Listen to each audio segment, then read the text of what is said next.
Kumbuka tarehe 11 ya mwezi huu wa 3 mwaka 2026 tulipitisha mabadiliko ya wajumbe wa bodi ya kanisa la SDA, na leo tuko hapa kwa ajili ya kuizindua rasmi hiyo bodi ya wajumbe wa bodi ya wadhamini ambayo inaundwa na wafuatao: Bwana David Mpwani, naomba usimame. Asante. Magulilo John Mwakalonge, huyu nimepata taarifa kwamba amefiwa na mzazi wake. Na Bwana Matias Ejidi Mavanza, asante. Na Bwana Shebatu Nicholas Msaki, asante. Bwana Joseph Fidelis Mugwabi, asante baba askofu. Na Bwana Enoki Marwa Sando, asante. Ndugu zangu, leo tunaizindua rasmi hii bodi ambayo kwa mujibu wa sheria imekuwepo tangu tarehe 11 mwezi wa 3 2026.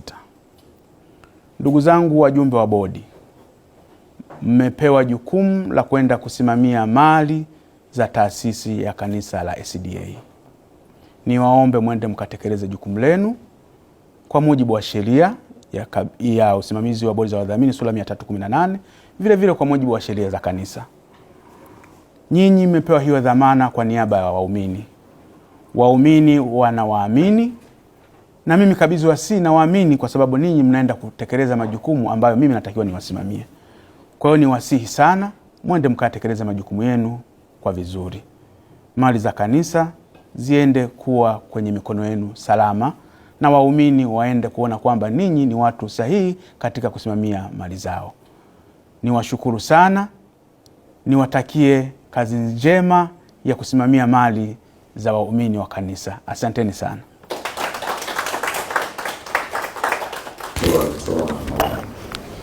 Mheshimiwa Kabisa Waziri, kwanza tukushukuru sana. Na kikao cha leo the one stepping stone kwenda kwenye mafanikio ya bodi hii. Nafikiri huu ni mwanzo mzuri na malengo mazuri ya kusaidia taasisi za dini katika nchi yetu kwanza kuwa na utulivu, maana malengo makubwa ni kuwa na utulivu, ziweze kufanya kazi yake katika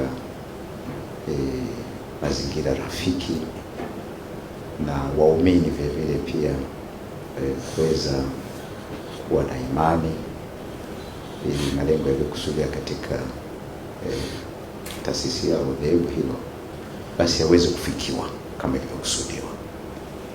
Na niseme tu ya kwamba hiki kilichosema na wenzangu, kuna haja kubwa ya kufungua mlango na sisi tupate nafasi ya kuweza kueleza mfumo wa kanisa ulivyo, na kuona kwamba kama kuna mahali ambapo tunaweza tukapata ushauri kutokana na mujibu wa sheria ya nchi yetu kwamba hapa, lakini mkifanya hivi itakuwa bora zaidi. Maana hapa naamini kwamba hii organ ni kuboresha zaidi, na sisi tunatamani kuboresha zaidi.